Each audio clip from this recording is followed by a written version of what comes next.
Good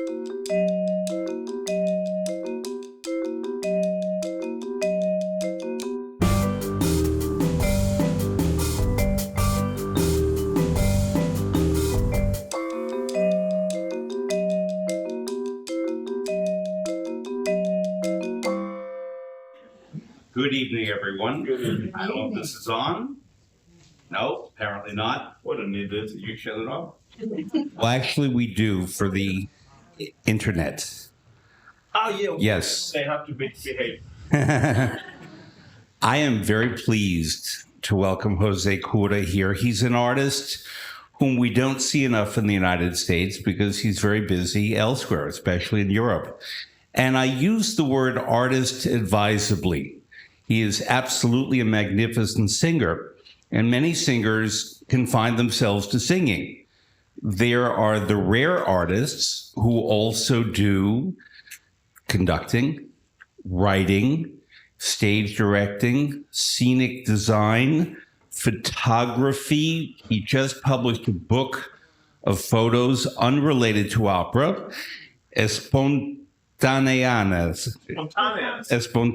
in Spanish. We know the term Renaissance man. I very seldom use it because it really just belongs to people who not only were born in the Renaissance, but people who embrace the total forms of art. And someone who is informed by one art form to another art form to another art form. And that, ladies and gentlemen, signori, is José Cura. So please welcome him.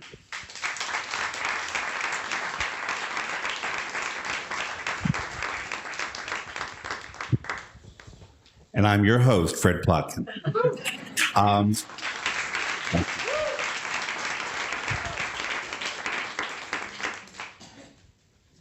And what I'd like to do, because there are so many directions we can go in tonight, is start talking with Otello. Because as all of you know, this year is the Verity Bicentennial. And at every one of the talks we're doing this year, we will at some point or another discuss the great Giuseppe Verdi. How many of you were at the performance last night with José Cura? Lucky people. There are more performances, and I've written down the dates because I want you to know. They are March 15th, March 20th, March 23rd evening, March 27th, and March 30th evening. You want to go. Absolutely.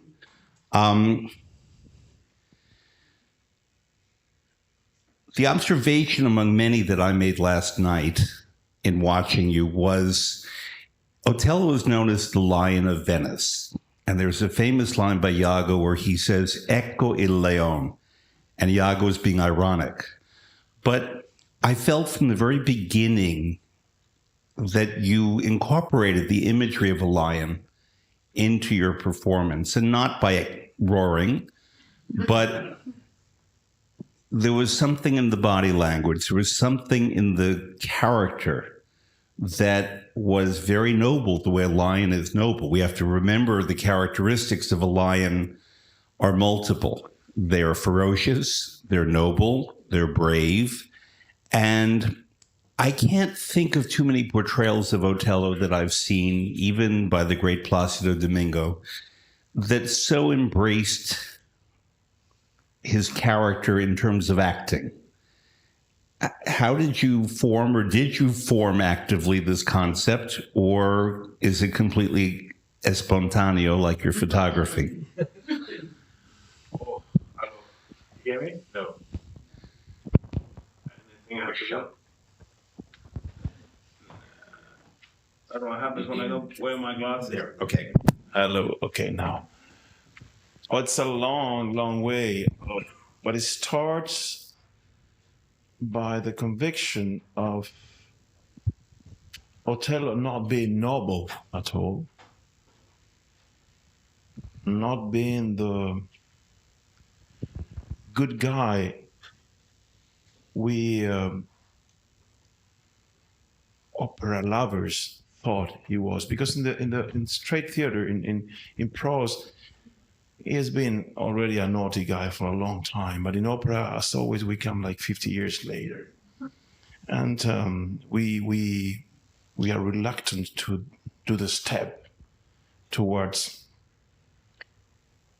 raw interpretation of a character. We like to think always that the tenor is the nice guy of the night, the baritone is the bad guy, the mezzo-soprano is the hooker in many of the cases, and that soprano is the daughter of the bass, who is also as old, stupid asshole. I'm sorry. So without cliche, it's very difficult. In the beginning, when I started with Otello, many of the so-called critics I had were that my Otello was not noble. And one day I started to see why it was in my DNA not to be noble, because I never understood it like that. So I started to dig in the character. And then 2001 came, and September 11 came. And all of a sudden, the story of every character who is touched with the smell of fundamentalism changed. There's a before and after in Otello's interpretation. That is marked 11th September. And this is not a critic to any Muslim way of thinking. Fundamentalism can also wear a tie and sit in the Pentagon. I mean, I'm not talking about that. Let's be clear. I know I'm in the States, but let's be clear. Fundamentalism is just imposing your ideas over others. Stop, whether you have a turban or not. Okay, so let's get dirty in the subject. And then I started to think, Otello is a Muslim converted to Christianity for political necessity. That was the only way of doing a career. And all of a sudden, this guy is engaged to kill Muslims. Oh, come on. Think for a minute. Is that not modern? Huh? Unfortunately. God knows what is happening today behind the curtains of international politics. We better don't know better. So, all of a sudden we are in front of a guy who is not only not noble, but he's a betrayer in first person himself. Somebody who was a Muslim engaged to kill the Muslim, coming out in the first entrance saying, "Hey, I've killed them all." I mean, just put yourself in the same situation, but the other way around. An American engaged by, let's talk about Saddam Hussein, for example, just to talk about dead people so we don't get in troubles. Engaged by Saddam Hussein to kill the Americans, and come in the middle and say, "Hey, I'm a great American, I have killed them all." I mean, put the story in that dimension and then start to think about who this guy was. And then you go, because if there's no way to explain that such a brilliant military genius can be so stupid to create 3 hours drama because of a handkerchief.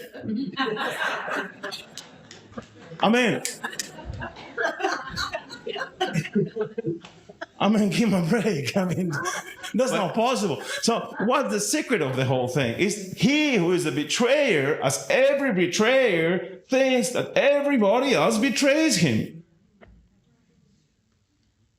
He who is an assassin, because he's not Venetian, for goodness sake, he's African, has been engaged to kill the Turkish, who are closer to his culture than the Venetians were. So he's a mercenary.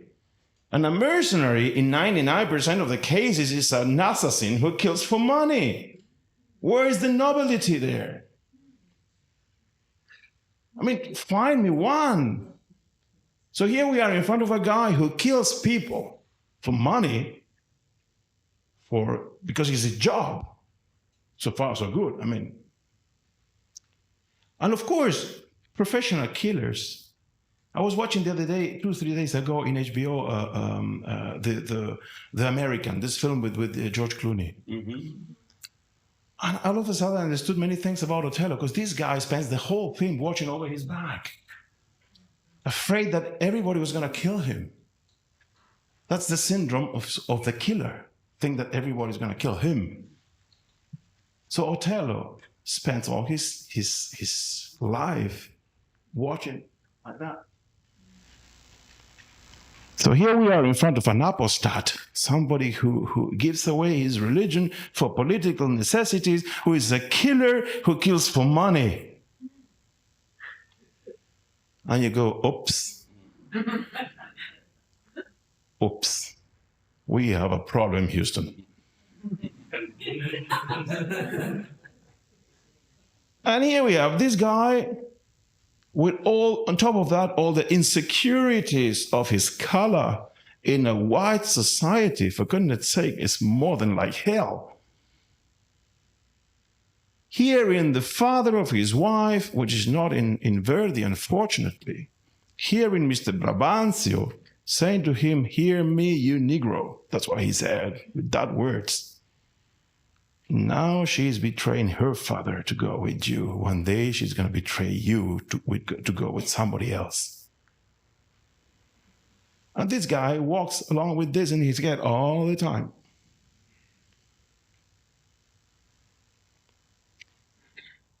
It's funny, because today I read the New York Times review, and it says that I'm unpredictable. Of course, but it's not me who is unpredictable, for goodness sake. Do you understand what the hell I'm doing on stage? I'm being a character. I'm not unpredictable when I sing Carmen 3 days ago. I was very predictable. I saved the show, by the way. I just want you to know, and by the way, you all know my mother. Mom, come take your seat. Don't hesitate. Mama, come here. Where are you, Mama? Come here to the front. I mean, hey, I'm not unpredictable when I sing Tosca. I'm not unpredictable when I sing Samson. You have it there. I sing like a man of God. Yeah. But when I sing Otello, I have to be unpredictable. I'm a lion. You cannot trust a lion, because a lion is not a pussycat. You can be touching him and he could be, and then a mommy go, wah. I want to ask you specifically, among the first lines, and you know it better than I do by far, he talks about Gloria Musulmana, Muslim glory. And when opera companies now present Otello, they no longer translate that as Muslim glory. It's translated as glory, as bravery, and so on, but they back away. That's bad, because we are going against history. Nobody's insulting the present. It's a historical fact. It's like saying, okay, we had to change all the surtitles in Don Carlo because they talk about Inquisition. So the Christians don't feel insulted. I mean, if you're a Christian and you feel insulted today because of Inquisition, you're stupid. 500 years has passed. It was not your business at all. I mean, and the same with the Muslims. Otello is in the 1500s, in the 16th century, when all the wars between the Venetians and the Turkish. So how can you feel insulted as a Muslim if you're talking about that? I mean, hey, then you have a problem. So it's not about that. I mean, that's a very easy shortcut. Now, the question I'm about to ask you is embedded in the compliment. So you will have to accept the compliment as truth. And take a sip of water. And then answer the question as you choose to. There are many artists, not actually that many, a few artists in opera who are very intellectual as well. Because just because an artist has been given the gifts of a great voice and temperament and energy and good looks and stage presence and all that, doesn't mean that they have an analytical brain. They obviously have a good brain to be able to absorb the music and everything they have to. But there are a few artists, and I believe you're one of them, who have the capacity for great analysis. Many of these artists, but not you, and this is where the compliment is coming, bring their intellect to their performances. You, I'm certain, analyze and understand, but then you are spontaneous and are not presenting your study, you're presenting your character. And how do you separate, how do you take everything that you've clearly thought about and learned and then leave it outside the stage when you come on the stage and are completely in the moment and alive? Well, that's for me is my credo. And I think it's the credo of every performer who wants to be a real good performer. When you see a great actor, if you see his acting is bad, it's when you don't see anymore his acting that it does starts to be good. It's when after 2 seconds you just forget what the hell you're watching and you get into his greatness or fantasy or whatever. You say, oh. And that's the point. Yesterday I was watching some interviews on stage, and there was one with a very old lady talking with a black girl, and this black girl was trying to give her this old lady the wish of living, and the old lady was wearing a wig, and this wig was ridiculous, but because her hair was little hair under, she was ashamed of her hair, and her black partner was trying to convince her about the beauty of being old, and etc., etc., etc., until she removed the wig and all the thing was. But it was a simple, spontaneous conversation. It was not acting. There were no two actors. It's just you and me talking out here. And I was watching them, and I got, God damn it, that's a lesson of great acting, simply because they are not acting. You know, when you see actors, bad actors, they sit down and they go, yes, because me, I was, because, and you go, what the hell are you doing?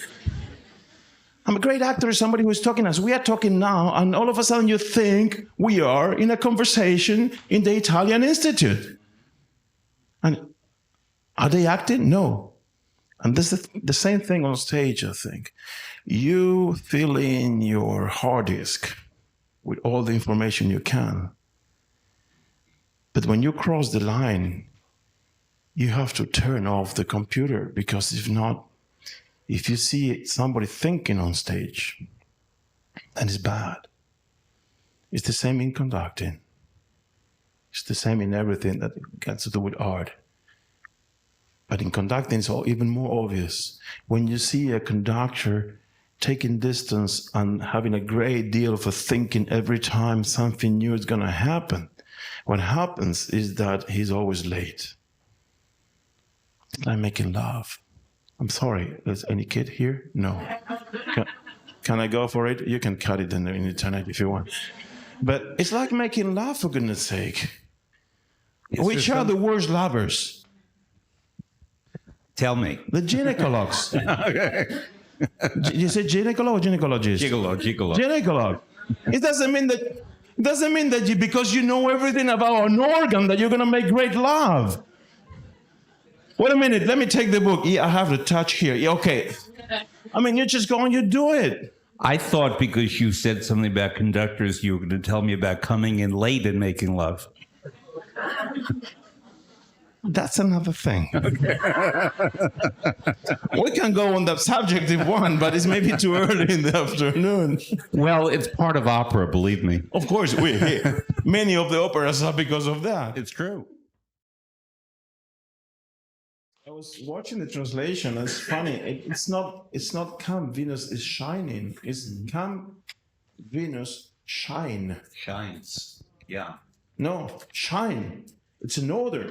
Oh, it's an order. It's an order because it's a double sense. He's talking to her. Mm-hmm. You are a virgin. Venus, virgin, equal, etc. Yeah.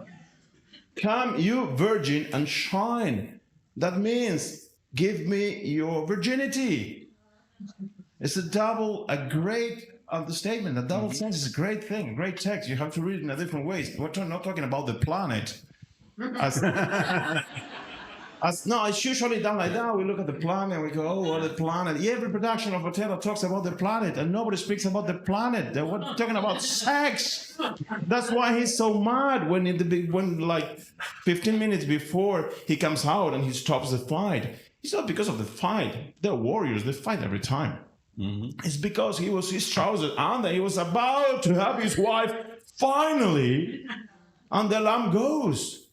I was completely, hey, come on, can I have sex with my wife? Thank you.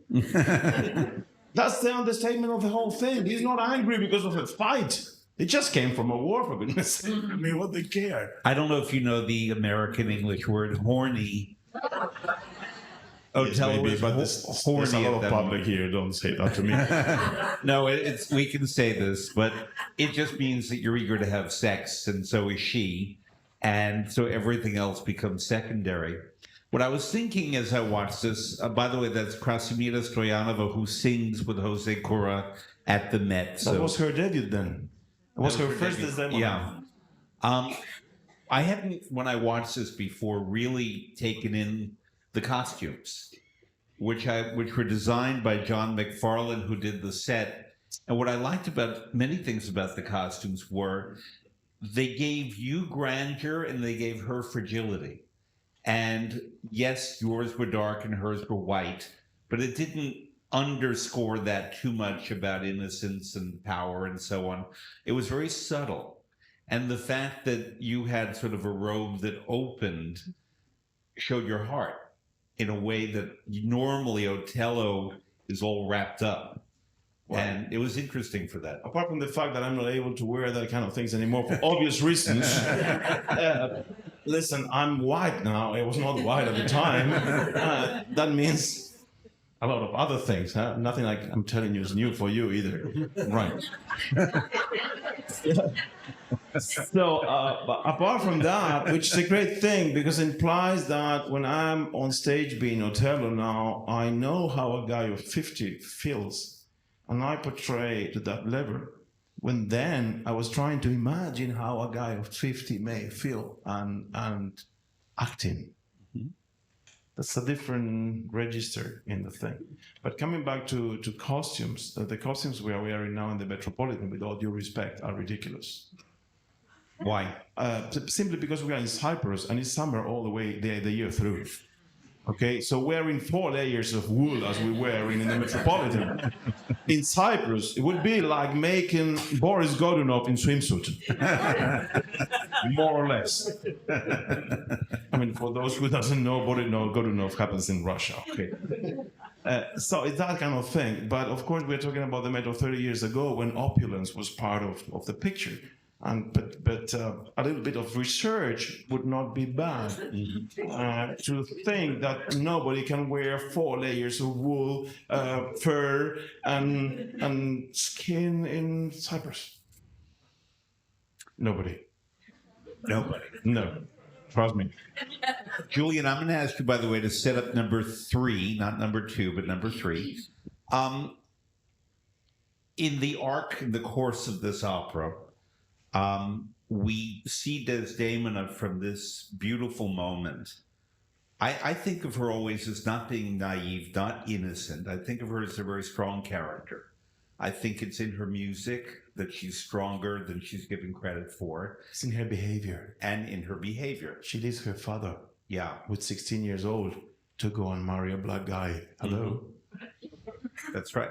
I think in ways like Madame Butterfly, actually. That's similar independence, but she's seldom depicted that way. And she depicts it that way. She's strong in her head. She is independent. She has pushed aside everything, as you said, to go with the man who obviously would not be her father's choice, just like Madame Butterfly. But her belief in you, in Otello, breaks down in the course of the opera, but only really toward the very end does the realization come that she was wrong, perhaps, or that you have changed, you, Otello, have changed in such a way to make her wrong. Well, listen, have you got time until midnight? Yeah. I have nothing better to do than to be with you here, and I love it. So, because it's a great subject. There is a lot of stuff in Otello and in the relationship with Desdemona. Begin with something that the Greeks call eros and thanatos, which is erotism, sex, and death. It is not casual that Desdemona asks Emilia for her wedding dress to wait for her death. Eros and Thanatos. But in that case, it's death as the extreme expression of, it's a little bit tough what I'm going to say, but it's real like hell. It's the extreme orgasm of dying for love while enjoying the moment. Is the epitome of masochism. Tricky opera. It's not about the living music, it's not about beautiful singing, it's not about high notes, it's about hell. That's why she asks to be dressed in her wedding suit, in her wedding dress, to wait for that moment. Your turn.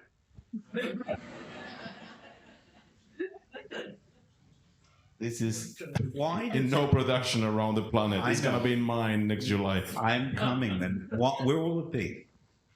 In Teatro Colón. I'll come. In Argentina? Yep. Absolutely. For the first time, I will stage and produce and design my own Otello. So all the things I wanted finally to see are going to be there. And can you tell us who your Iago and Desdemona will be or not The yet? best in the planet today. You cannot have better. Mm-hmm. Carlos Alvarez and Barbara Frittoli. Wow. Barbara Frittoli was in that chair last week. I know. Yeah. I know. I saw Barbara and she said that she left a message on the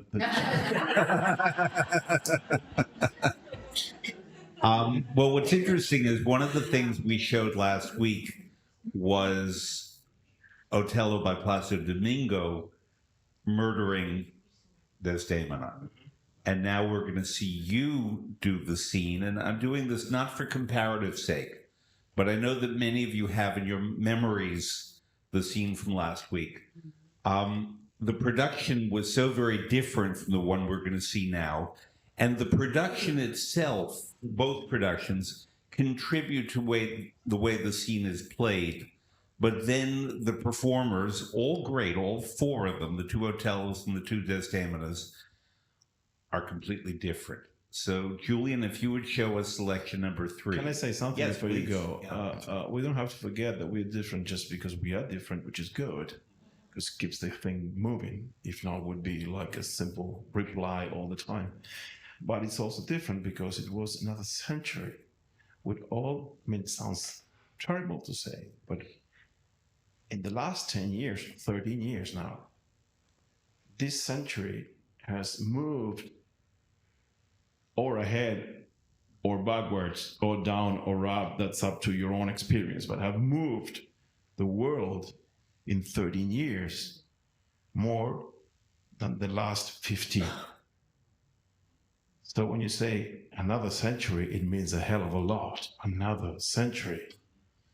And we are talking about an approach to Otello. I don't know what did you see last week, but for sure you're talking about an approach of Otello that was not yet, because of the world being different, so concerned with all the things I said before about betrayal, fundamentalism, and blah, blah, blah, blah, and all this, because the approach was more romantic to the role, more idealistic, more a poor guy suffering because of the hypothetical betrayal of his wife, and this Iago being the devil behind, and blah, blah, blah, when it is not like that. If you really go for it, it's not like that. Iago doesn't exist at all. Do you know that? Yes. What I'm going to tell you, you'll find very interesting. The production with Domingo and Frittoli was December 2001. So exactly hitting the nail. It had been created before. What was that? La Scala. La Scala. It had been created before September 11th, but was performed after. And therefore, it had that immediacy and that resonance. And it was powerful, I believe, to the audience in Milan. You know something? That production was mine. Really? Yes, but you know it. I have a kid pro quo with Muti, and he decided to change me. Ah. Good. On another note, Ricardo Muti has never sat in this chair. Have you ever wondered why? because I know you love the backstage anecdotes. So I tell you a couple of those in this production. Begin with, we never saw the director. We never saw Mr. Decker. No. I think he was ill, sick or something. He just stick the business together in 1 week. Just among us. With Kashimira doing her first Desdemona was not easy because she was discovering everything without any guidance. Thank God I was very experienced in the role, and also my Iago too, so we helped her out. She did what she did. But we had an assistant of Mr. Decker, and who was not very prepared. And after 2 days of combining mess, we just asked him to sit in the chair and don't bother anymore. Until we take care of the thing. That's the way we put it together. A very tricky production because that red canyon, whatever you have there, had no way out, which is interesting because it's like a cage where I couldn't escape me as a lion, as we were talking before. But it had a big inconvenience. When you are singing in such a place, it's like singing in your bathroom. It means the echo of your own voice is enormous. So you don't hear anything apart from your own voice. And eventually the ones of your colleagues. Forget about the orchestra. Forget about the orchestra. We never had so many problems with tuning like in this production. And now that I hear it everywhere. All of us here and there, we have out of tunes simply because we don't hear anything. There was no way to put sound reports inside because there were no holes. So where do you put them? You cannot hang in the middle of a red wall a speaker. I mean, so that was that. And I remember when we did the general rehearsal, I did a very big mistake that somebody of my experience is not supposed to do, but I did. For a flash, when I was singing the death, this very moment, instead of seeing Desdemona, I saw my own daughter. And that was that. I couldn't sing anymore. The house was full, and I started to cry. And I said, hello. And that's sometimes the mistake when you get on stage and you turn off your computer. As we said before, you have always to have it in surveillance mode, just in case. And this was one of those. But it was a big lesson because not only I learned where was the limit, because the great thing is to know where's the limit and to step one step before. But also I understood many things about the situation, about the death. This very moment where Otello is not a hero anymore. Many times as I've been observed, I would not use the word critic because it's horrible, observed to do this death in such a way. And I say, listen, to begin with, not you or me or whoever has direct experience with dying.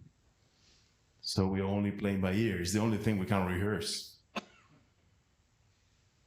So I'm just thinking about and trying to imagine how a guy with a knife stuck in his belly will die. And you would not die of a heart attack. You would not die of poisoning, you'd die of suffocation. When you plant a knife here, what happens is that internal hemorrhage goes out the esophagus and you cannot breathe anymore. So is that with that in mind that you have to sing? No, I mean, you have to produce that kind of sound. If you don't produce that kind of sound, you're not believable. If you see an actor dying of such a situation, speaking like I'm speaking now, you go, what a bad actor. But a singer has to sing like a bird and he dies. And you go, it's ridiculous. I mean, that's part of modern opera. Modern opera is that. It's not having Aida coming in a flying thing or Cabo Manrico in a Kawasaki. That's bullshit. I mean, modern opera is about doing things like supposed to be in theater. Theater did the revolution like 50 years ago. We still have to do it. We still have to do it. And that's about that. So the way of dying It's very smart, and it's very smart written, and you just have to sit down and think. Otello is a man of weapons. He knows exactly where he had to stop himself in order to have still 5 minutes to go to finish. Of course, he doesn't stop himself here, okay, or here in the liver. No, he goes here, in a place where, apart from the pain, you can live until you remove the knife and the hemorrhage starts. While the knife is in, the hemorrhage doesn't start. And that you have to know when you're an actor. You don't see that on an opera stage, for goodness sake. And it's written in the music. Verdi writes an ah in the moment where he removes the knife. But no, everybody removes the knife like 10 bars before the ah. And the ah is not, oh yeah. It's because he removes the knife. And from that moment, he has 15, 16 seconds and he dies. So all of these things you need to know when you do such a gigantic character. It's not about being unpredictable, for goodness sake. It's about being the character. I've had a specific question about a moment in that scene that I would have asked Verity and Boito if I knew them. And I have that phone. And I know that you have thoughts on this, and if you don't, it's okay too. I've always wondered why, at a key point, Otello takes down his sword and hands it away. He's in a position where he can kill anyone there, but and you did it last night beautifully, differently from this, both excellent, both completely different, but he takes it down. And suddenly, the way you play it, he shrinks as a man. And you and me tame, and no one needs fear me. You hand over the sword. Why? The whole thing starts. The thing starts in the third act, actually, when he reads the letter. The letter textually says, "You are dismissed. Come back." And it's too much of a coincidence. Thinking that he discovered the betrayal of his wife, he, having finished his task, reduced the Turkish.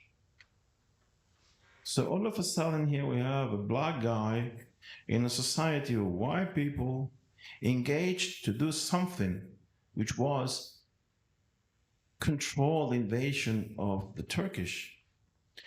This black guy, who has been cursed by the father of his wife, has finished his task. Therefore, he is expendable. Military talking. Come back to Venice. In the very moment that he discovers about his wife, etc., etc., etc., all his fears go like, vroom. So he knows there. That's why he challenges already the Venetian power by physically insulting Ludovico in the third act, dropping the thing in the floor. I mean, these are things I do. I don't know how are usually done here, but dropping the thing in the floor, I don't give a shit for these orders. Here you have, and we are going to live tomorrow. So he starts there. So when Ludovico is in front again of him, it's not casual that Ludovico asks for his weapon. He goes like that with his sword, and it's Ludovico who says, "Give me that sword." It's not Cassio, it's not Montano. It's Ludovico, the one who represents his bosses. So he links that with the letter. And it's a kind of, oh yeah, I'm done. What am I going to do? I'm done. I mean, what the hell am I going to do? I'm not even anymore the chief of the island. It's Cassio. I mean, think about that a minute. He's not even the boss anymore. In strict, dirty, badly spoken, rough words, he became a useless Negro in his mind. The only thing he still had is his wife. And he knows he has to kill her. Not because he hates her, because he loves her. And according to his messed up thoughts, because he thinks that she's impure, it's better to kill her to redeem her. And then he kills himself, showing at the end of the opera that he's a coward. After all, instead of standing and saying, I know what I've done, here I am, do what you have to do, he kills himself. Yeah, it's very romantic, but thinking Radames, Aida, he is a big piece of shit. First act, second act, he's really a piece of shit. He's playing with everybody. He's a political climber. I mean, he's doing everything he has to do to win the power. Very modern also. Very up to date. But at the end of the third act, when he realizes all he did, he stands in front of the priest and he says, Sacerdote, io resto a te. Priest, I am here. I've done it. I paid. Do what you have to do. In that very second, he becomes a hero. Well, since you raised Aida, I have a question. But Julian, set up number 4, please. I love Aida as an opera for all kinds of reasons, but I've always had a problem with the final scene. And the reason is Aida has returned. She could have escaped and gone back to Ethiopia and led her country. Her father has died. Rather, she decides that she will not rule Ethiopia. She will come into the tomb with Radames, the man that she loves and who loved her. They have never had sex, if you think about it. And what they've been moving toward for the entire opera is consummating this love, as happens in opera, whether Which is more powerful than having done it.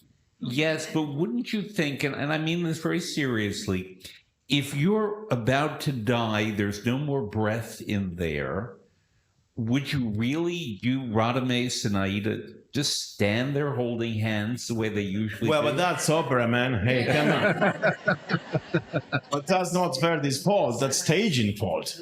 But how would you stage it? I don't know. I would have to study it and see what I do. But that's another story. But what I really know is that the power that moves a couple that wants desperately to make love, it's much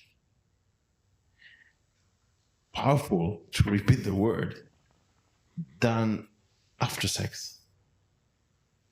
After sex, if there's real love, you go on. But if it was only about sex, before sex, it's like, oh, I want to have you, baby. And once you had it, it's okay, go home. So that's why it's more interesting that they never make it, because it's that drives them to the end. Apart from the love, they never knew if there was going to be love or not. But, and again, this sounds like I'm making a joke. I'm really not. There are characters in opera where we know that they have been intimate with one another. I think that Mario and Tosca have had sex many times. We know many Wagnerian characters have had lots and lots of sex.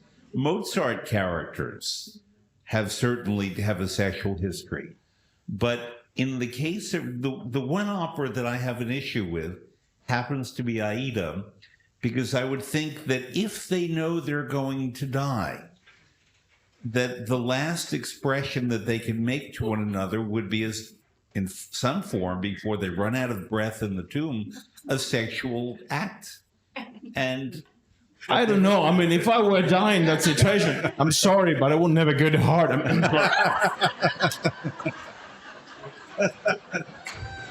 I mean, maybe if I'm 25, but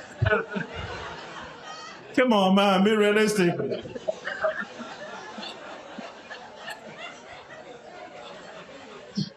I'm sorry, we can have this adult conversation, right?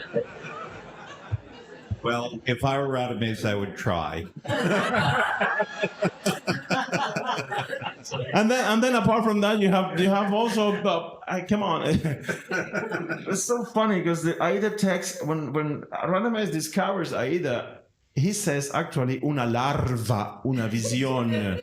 That means a warm vision because she's so skinny of the situation because she's been there, blah blah blah blah, that she sees a really Biafra girl. And 99% of the cases, you have a soprano which is overloaded with weight, and you go like, "I'm sorry." But that's opera, see? So what can you do? We're actually now going to move to another opera that... Better. No, there's actually a lot of sex in this opera, too. You know the funny thing? Almost 99% of the operas are conflict of sex. Even though every time we see sex on an opera stage, it's a scandal. I go, I'm sorry? Yesterday, I was walking in my underwear in the dressing room. It's the dressing room, for goodness sake. And somebody came and put me a dressing gown on top. I said, oh, come on, cover yourself. I said, I'm sorry. I'm in my dressing room. I said, yes, but you know, in this country, you have to be careful. I said, I'm sorry. This country is the biggest fabric of pornography of the planet. And the biggest drug dealers of the planet live here. And you're telling me I cannot walk in my underwear in my own dressing room? There's a lot of hypocrisy. Well, a character who sometimes wears underwear is Turidu from Cavalleria Rusticana, a role that you do wonderfully well, and I've seen you do it in many different versions. And I decided for this version, actually, version VERSION version, I did that? that we're not going to watch it, we're going to listen to it. Oh my God, what's that? Mamma quel vino è generoso. What did you speak that one? Music. Yeah. Is it record? Is it It's your CD. mine? Yeah. No. Yeah. Who else? You're the guest tonight. Because the CD is called Venice, which is a CD I recommend to all of you. I thought I was a baby there. You're torturing me. No. But what I love about this disc is that it encompasses an art form of Italian opera, verismo, which comes from the idea of truth, realism, reality, that still we don't explore terribly much as an operatic form. And you did on this recording a long time. How long ago? I don't know. A while ago. 97. Okay. Recorded in 97, sold in 98. Okay. A hell of a long time ago. All right. But as good as he was then, he's much better now. And what I want you to do is just listen not only to the performance, but listen specifically to the orchestra and to the orchestration. Because what the composer Mascagni did was give an entire psychological profile to the character who realizes, here he is in Sicily in the 1890s, that he has impregnated a woman, Santuzza. She loves him. He's off having an affair with Lola, the wife of Alfio, the carter, who's a baritone. And in Sicily, you don't do that and get away with it. And his mother owns a trattoria, Taverna, and she serves wine, and she's Mama Luchia. Now, the opera is set on Easter Sunday. I was going to say something bad. Say it. I mean, you're talking me in Sicily, you don't get away with this. You're talking about a country whose president has been, Clinton, has been sexually assaulted by a woman and who almost lost the elections because of that. I mean, hey, is nothing new under the sun. You're talking about Italy? No, I'm talking about the United States. I'm talking about Italy. No, I'm talking, you're saying you Sicily, you don't get along with that. You don't get anywhere in the planet today with that. No, today. But what I'm talking about is where the opera was set, because the composer composed the musical narrative, not just the libretto, but his music communicating something that may be a little different now than then. You know, I just staged that. You know, where? Tell me. I just staged that 6 months ago in Liège, in Belgium, yeah. Belgium. I did my own version of Cavalleria and Pagliacci, and we are editing the DVD right now. I actually have been edited until half an hour before coming, and probably come out in the DVD next year. And there's a very, very very different approach in Cavaleria. Well, let's first play it without viewing it, and then we'll Of course. talk about how you might present it. So, Julia, number 4, please.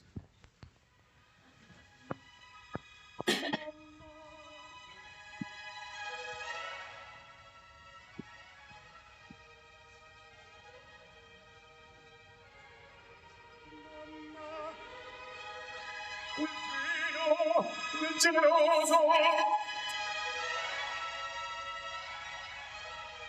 e certo oggi troppi bicchieri ne tracannati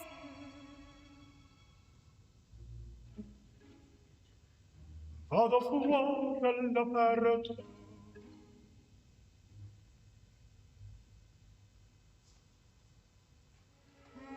ma prima voglio che mi benedica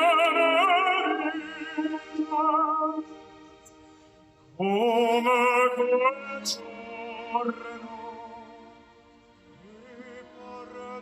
partis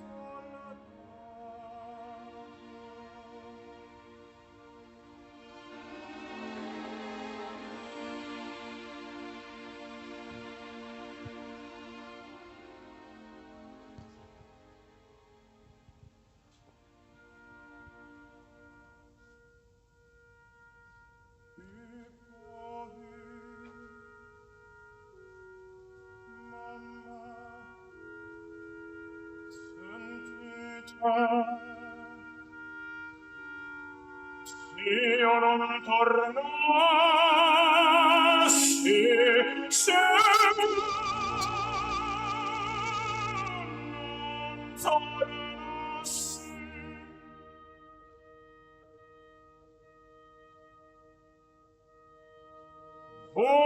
voi dovrete fare la mia santa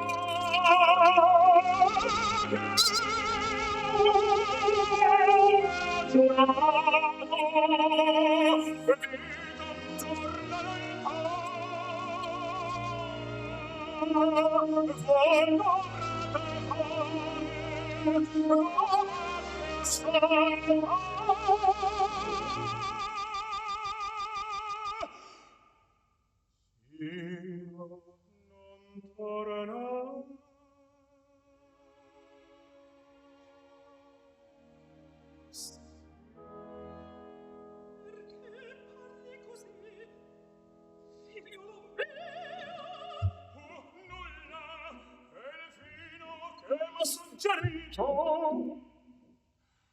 il vino per m'abragato in Dio per m'abragato in Dio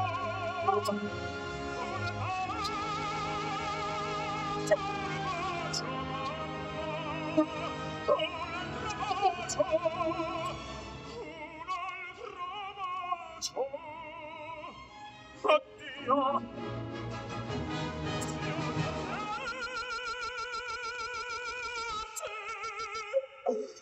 Pace da Madre Santa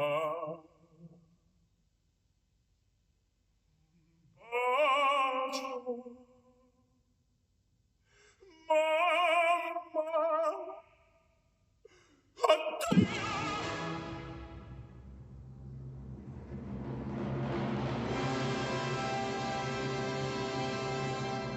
Addio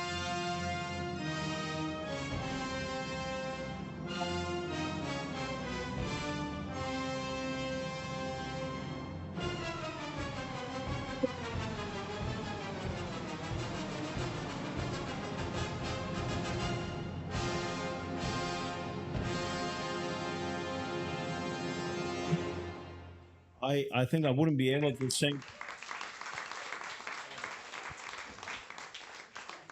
I wouldn't be able to sing so slow now. My God, it's daring to be conducted it? young. This recording marked my return to the baton.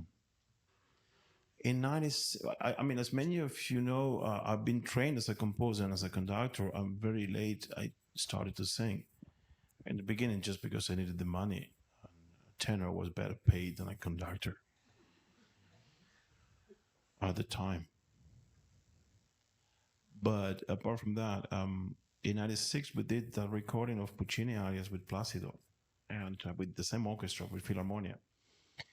And because I was so involved in the recording, also not conducting, but putting my own version and almost conducting in it. The musicians of the orchestra said to me, "The next recording you have to do just you and us." I said, "Are you kidding? I mean, he conducting and singing at the same time? Oh, come on, you can do it." And the whole thing started there.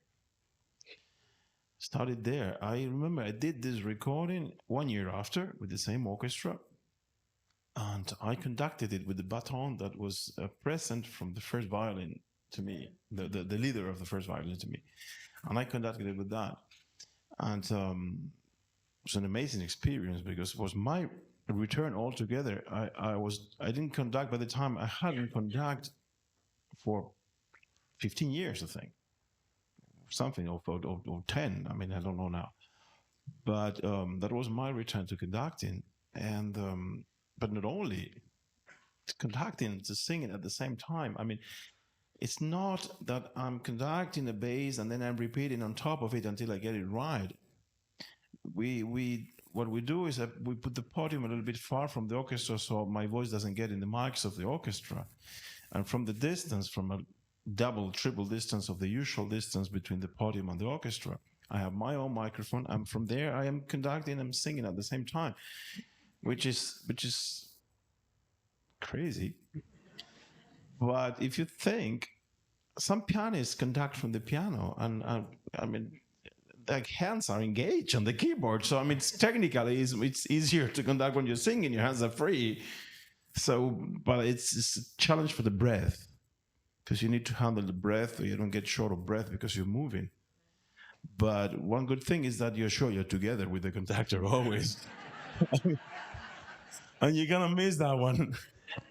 Tell us about this production you did in Belgium. Why Well, this production, some of you were there, I think, and I think maybe it's better you ask them than ask me. But in 2010, I wrote a short novel called Mamma Nunzia, which is a novel where I fantasize about the relationship between the characters of Cavalleria Pagliacci living all together in the same town and blah, blah. And but before that, in 2008, I was in San Diego doing Cavalleria and Pagliacci. I was doing Pagliacci, and I think Richard Leach was doing Cavalleria. And I really didn't like too much the production, not because it was not good, but because it was the usual cake, again and again repeating the same thing. And I said to me, okay, you don't like the production. So far, you don't like many of the productions you did to Cavalleria Pagliacci. I was talking to myself simply because they are so obvious. They're just that, as you said, we're in Sicily, we take a knife, we kill each other, and we go home. And I said, it's not possible. Something should be beyond that. So I challenged myself, saying, if ever one day I have to do a production of Cavalleria Pagliacci, what would I do? And then starting to study, and I was in San Diego, I repeat, I came with the idea of doing Cavalleria and Pagliacci in the neighborhood of La Boca in Buenos Aires, which is the Italian neighborhood where the immigration came. This is our little Italy, okay? 2010, I was in Berlin doing Otello, and I was so bored. I'm going to tell you why, because those who saw the production know why. That I decided to put all my ideas of Cavalleria and Pagliacci into a short novel. And I started to write this Mamma Nunzia. At the end of 2010, I go to Liège to do a performance of Carmen. And the Liège the artistic director, said to me, I'm planning to do a Cavalleria Pagliacci in 2012. Would you like to sing the roles? And he said, ding. I said, well, if you dare, I would like to sing the roles and produce the show. Here are my projects, and I present everything. And he was like, and he said, right now. And we decided to do it. And of course, I did all the mise en scène, all the staging, following the possibilities of what you can do on stage, because on a novel you can do everything you want, of course, following the line of the novel. And it was a very, very, very different, very revolutionary way of doing Cavaliere Pagliacci. To tell you one little detail among many, Silvio, who, you know who Silvio? Yes. Yeah. Okay. Silvio, who is the lover of Neda, who we only see in the middle of Pagliacci for 15 minutes, and we don't see anymore until the end because he had to come and die. And you don't know where the hell this guy comes from, where he goes, you know nothing about this guy. In my production, from the very beginning, he's the first guy you see on stage. He is the waiter of the cantina of Mama Luchia.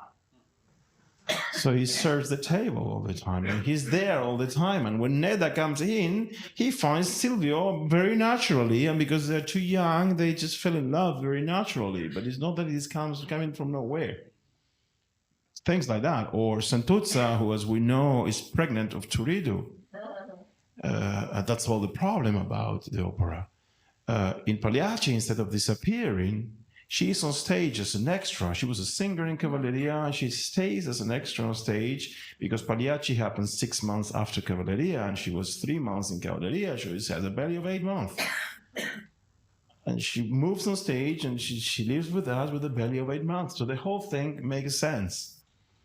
And I'm very, very proud of that production also because of the work we did in Liège. Every detail. I ask for every detail. We have even the button where we push to turn on the light of the bar is there. It doesn't work, but it's there. And they were saying to me, "You're crazy. Nobody from the public will see it." No, I said, but if we ever do a DVD, we don't know all the time. And we come with a close-up. We will see that Silvio is coming in the bar and touching the wall, and the light goes on. I said, I want to see the button. And things like that. So when you will see the DVD next year, if you buy it, because I hope you will not pirate it. Oh yeah. Let me tell you one thing. The Samson and Delilah you have there, by the way, buy it. It came out 2 or 3 months ago, and 1 month after it was out, already the link to download it pirate was on the internet. Okay, so what happened is that the production that costed 60,000 euros, which means almost $80,000, it never break even, never ever, because we sold 2,000 in the first month, which is a great number for 1 month talking about opera. But 30 days after, the link was on the internet, so we stopped the sales. You never ever recover. So how the hell do you invest in productions if people are stealing so without any? There's an I read the New Yorker when I came down to it, and there's an article about the author Philip Roth and how he was lucky to live when he did. He's still alive because that's when books were published and people bought them. Nowadays, creative people, you sing and direct and I write books, are expected to give away what we produce. And it's one of the few professions. You don't go to a restaurant and eat for free. You don't go to the doctor and receive free medical services, at least not in the United States. And therefore, there's value in work. And somehow we've lost track of the fact that creative endeavors are done with sweat and money and so on. And I'm saying this not just to the knowledgeable people in the room, but all of you watching on the internet, that the internet is not free. The internet is a vehicle to help you buy products that people have endeavored to make. So that's my... There's a big issue in Spain.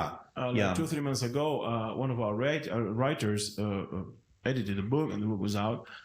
And after 3 or 4 days, the book was already hanging on the internet. Somebody took the trouble to write it down. Hey, come on. And she started to complain about. And she was insulted by the public, saying an artist is supposed to work for the glory and for the love of his public. And if you want money, go and work. I mean, how much blood and tears and work and hours are behind a book? To hear somebody saying to you, if you want money, go and work. What is it, that the only kind of work that deserves respect is to break your back in the port. Of course, that deserves respect, but it's not the only one, for goodness sake. We wouldn't be talking here if not. We're talking about opera, about people who are not supposed to be earning their living like that. To begin with Verdi. Verity was a very good money manager, by the way, unlike Wagner. But he didn't have internet at the time. He did not have internet. He did not. He had the postal road that went from Milano through Roncole, where he lived, down to Parma and Bologna. And books arrived to Verdi that he paid for and would read, and then his music would be sent back up to Milan for his publisher to publish and for him to be paid for his work. It seems like such an antiquated idea now of being paid for your work. But you were talking about how just since the year 2000, in this new century, things have changed. We have not yet comprehended the degree to which art, in all of its forms, has, yes, been spread by technology, but in many ways undone by technology. But I'd love for you to come back and talk about that sometime too. But I want to hear you sing a little more, and I'm going to ask Julian to set up number 9. Before you close the subject, let me say one please. thing, because it has to be said. It is true that DVDs and CDs are expensive. And it is true that they are far more expensive than they have to be. And you know what? We artists, the one who ultimately are the ones who do the DVD, yes or no, we touch the 0.05% of the sale of each DVD. The rest goes to a bunch of pirates, to begin with the record company and to finish with the last dealer who start to put money on top of it. I have a production company. I swear to God, each product leaves my company at the price of €4. The whole DVD. €2, €2.50, fabric, and €1 for us. I mean, something we need to live for. I have to pay my kids' school. From those €4 to the 30 or the 35 dollars you pay for a DVD, a whole bunch of people who have done nothing eat.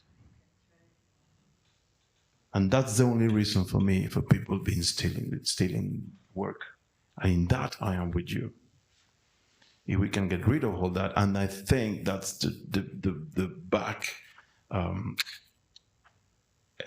the internet problem, would be that the same factor that is killing the sales now, when it's properly used, will allow us to sell differently, directly from us to you, without passing through all this bunch of terrorists of so-called art. We are getting there. We're getting there. We need, of course, the help of the public to get there, because if you put the DVD on sale for €6-7, I mean, to earn something, €10 altogether, $10, okay, which is still not the 30 or something you get in the store, and still you sell 10, and then they pirate it, then you're going nowhere.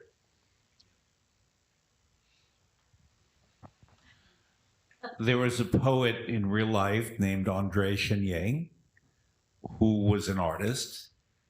Many of you who have attended these classes before know that the character is one of my 2 or 3 favorites in all of opera, and particularly is performed by José Cura, because this particular scene, the improviso, he's creating the character, is creating poetry at the moment. And there are many wonderful artists who have done this role, and I cherish a lot of their performances. But one of the many things I like about yours is you, the character, are inventing, you're writing. You can see the creativity happening. And only Jose Carreras does that too. And it's a wonderful thing to watch. So, Julian, if you please, number 9, unless you want to say something. No, Yes. let me give you a line so you watch it with a different optic.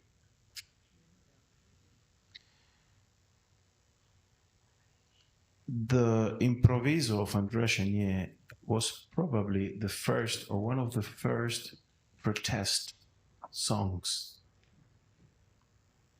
ever written. Not a protest song sung in a canteen by a troubadour. Proper protest song sung on stage by a loud tenor, which means that reached everybody. It was a scandal. Okay, I may say that improviso could have perfectly been written if he would have been alive at the time by Bob Dylan. It's that kind of thing. Follow the text. We have subtitles, right? Follow the text and think about a protest song, and then understand why this guy loses his head. I was thinking about the good old times of the business, because this was recorded in January 2006, and the Otello was recorded in February 2006. The one you saw now, I mean, we did 2 DVDs in 2 months, the good old times. Now we do one every 2, 3, 4 years if we're lucky. One thing I noticed that I never really noticed about this aria that I thought I knew incredibly well, when he says non conoscete amor, you don't know love, I always heard a question mark there, as in you don't know love, but in this translation and the way you sang it, it was you don't know love, and the whole feeling was very different. Did you hear it that way, or is it just the way No, it's written? because here we are like in the beginning of it. He starts this aria because he's extremely pissed off with the fact that she is mocking him and talking about. They just heard a madrigal about love and about blah blah blah. I said, okay, you're pushing me. I don't want to speak. I don't want to sing. Let me alone. And until everybody mocks him, he goes, okay, you want to hear me? You're gonna hear me. Well, it's going to be like this, like this, like this, like this, like this. Do you hear me? Okay, thank you very much. Bye. And then he goes. 10 hours later, he loses his head in the guillotine. But you know why he loses his head? Why? And that's interesting, very interesting, André Chenier. I'm having fun. There is a phrase in the second act, because we know the French Revolution happened because of what it happened. But after it happened, up to there was very fair. After it happened, the revolutionaries became as bad as the other ones. So, hey. And André Chenier, who is an historical character, by the way, he existed. He first was in the side of the revolutionary saying such proclaims. But he was objective. So in the second act, when he sees what the revolution had become and how it was nothing new, it was just a change of faces. I mean, from being a Nazi capitalist to be a communist Bolshevik is the same shit. I mean, it's the extremes of the same ridiculous thing. And he said it. And in the second act, there's a phrase that is buried in the orchestra, unfortunately, and that's a mistake from Giordano, I have to say. He says, when he sees the crowd bowing in front of the new power, he says, La eterna cortigiana si schiera per curvare la schiena al nuovo Dio. Very difficult to translate, but the eternal courtesan bows in front of the new God. I mean, the guy was not corrupted, and that was his problem. I want to stay here for many hours more. Unfortunately, we have your transportation coming soon. If that's not the problem, I gotta get a taxi. I mean, don't sell smoke. If that's all the problem, I gotta take a taxi. If the problem is that we have to close this place because the light finishes at the same time. I'll ask the director. You tell me. Okay.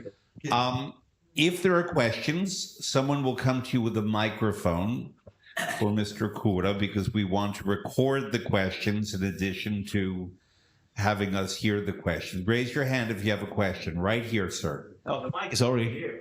No, it's there. I noticed that when you were making passionate love to Desdemona, it was on a completely naked stage.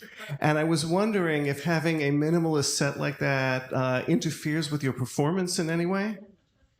Well, if your definition of passionate love is what you saw, which was nothing, then a naked stage is enough.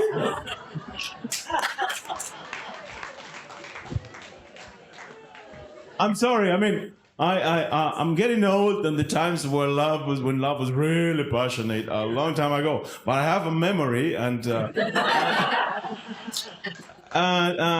of course, I think we did what we could, considering where we were. Give and take. Other hands for questions?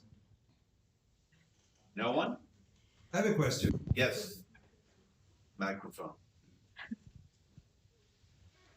Maestro, we are about to celebrate the Verity Bicentenary. We are in the phase of celebrating, and I understand that Verdi plays a very important role in your career, and the kind of analysis you gave of Verdi's operas that you not only perform but produce and conduct.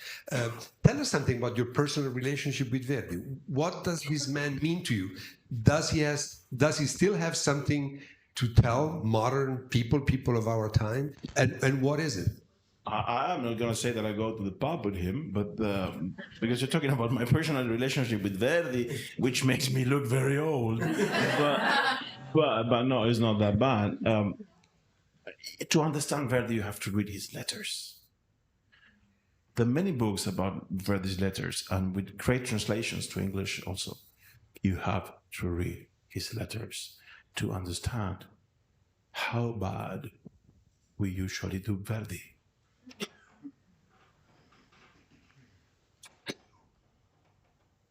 You don't know the number of times I read reviews about my Otello with people pretending to be clever and saying that there was not enough bel canto in my portrayal of the role. I rewind. Not enough bel canto in the portrayal of the role of Otello. Bel canto in Otello. We have a problem, Houston, too. First, bel canto finished it like 100 years before. Second, there's not a note of bel canto in Otello. The whole role is declamato, declaimed, the same note. That's why you cannot stay into a steady square baton in Otello, and you need a very experienced conductor to follow the word and the wave of it, because you cannot go like a robo, because it's about the words. You have to go. I need a good conductor for that, experienced. Very rare merchandise. But then you go to Verdi's letters, and he confirms everything. One of the letters to mention, he said, please give him a break with bel canto. I don't write bel canto, I write melodrama. Subtle difference. Drama turned into music is not the same thing of bel canto, which means technically beautiful singing. Please, my Lady Macbeth has to have a horrible voice. He, Verdi, read his letters. Please, Otello doesn't have to sing, he has to bark. Otello, Verdi's letters. Verdi says textually the only one who has to beautifully sing in Otello is Desdemona. Otello has to bark. Verdi's wishes. Why is it that if the Bible is there, we don't refer to the Bible? And not only the singers, which is already very bad, that you are lucky to have the Bible there to know how the hell you have to portray a role and you don't use it. It's already very bad. But then, musicologues, experts, critics, They have the Bible there, which will cover their own asses when they have to give an opinion. I mean, the best way of saying that knowing that you're going to give a great opinion, theologically talking, is to repeat exactly what's in the Bible. Then you know you have no danger. I don't know, but it's written, it's there. It's not like when you talk about Bach. When you talk about Bach, a lot of things are in his music. And because his music is amazingly perfect, it's the alpha and the omega of music. Bach, after Bach, everything is a commentary. That's not my words, it's Mozart saying that. All of us, after Bach, are a commentary. Mozart. Okay? So we are not lucky with that one. We have some letters from his wife, and we know some things, and now we know that Bach was extremely romantic. When you perform today Bach in a romantic way, you are out of style. For goodness sake, the guy had 21 kids.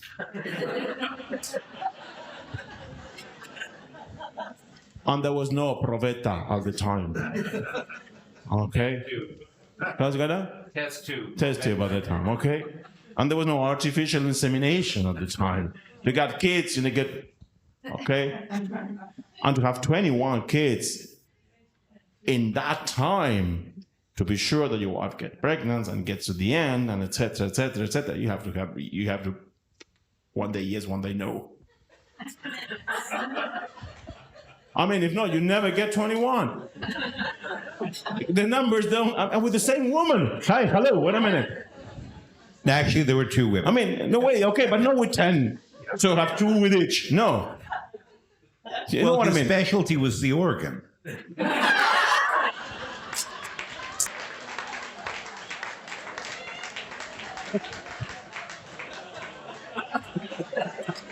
After that, I'm ready to give up. Thank you all very much.